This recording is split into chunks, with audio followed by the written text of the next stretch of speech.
agree with those who believe that every country has the right to choose for itself the system for ensuring its own security. This applies to all countries, including Ukraine. But this also means that the security of one side cannot be ensured at the expense of the security of another country, in this case, the Russian Federation. We have always objected to Ukraine being a member of this North Atlantic bloc, but we have never questioned its right to conduct its economic and commercial activities as it wishes. This also applies to membership in the EU. Security guarantees are natural. I often talk about this. We proceed from the belief that every country should have these guarantees, a security system, including Ukraine. But this is not related to any exchanges, especially not to territorial exchanges. Frankly speaking, and I want to emphasize this, we are not fighting so much for territories as we are for human rights and the rights of the people living in these territories. To speak their own language, to live within their own culture and within the traditions passed down from previous generations, from their fathers, from their grandfathers, and so on. That is what this is primarily about. And if these people, through electoral democratic procedures, including referendums, have expressed their will to be part of the Russian Federation, this opinion must be respected. This is what democracy is. I want to remind those who tend to forget this.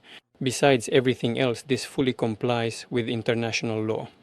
I also want to remind you of the very first articles of the United Nations Charter, which explicitly state the right of nations to self-determination. But we are not linking one with the other, territories and security guarantees.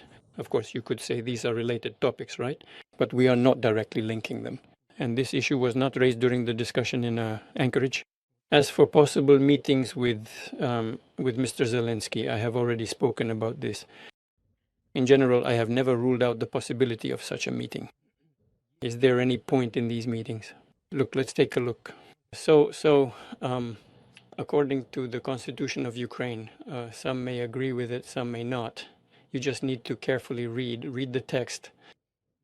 There are no explicit provisions whatsoever in the current Constitution of Ukraine for unilaterally extending the powers of the President of Ukraine beyond their established term.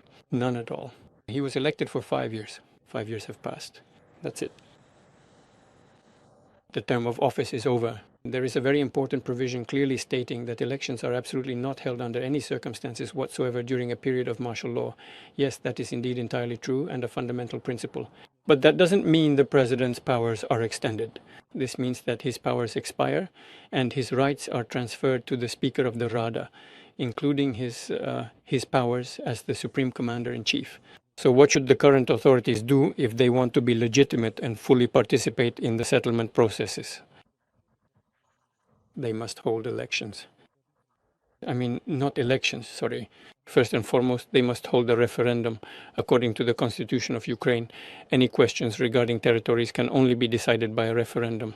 Well, as far as I remember. But a referendum cannot be held under martial law. This is also a constitutional provision of the Constitution itself. So in order to hold a referendum, martial law must be lifted. But as soon as that is done, elections must be held. And this process will go on endlessly.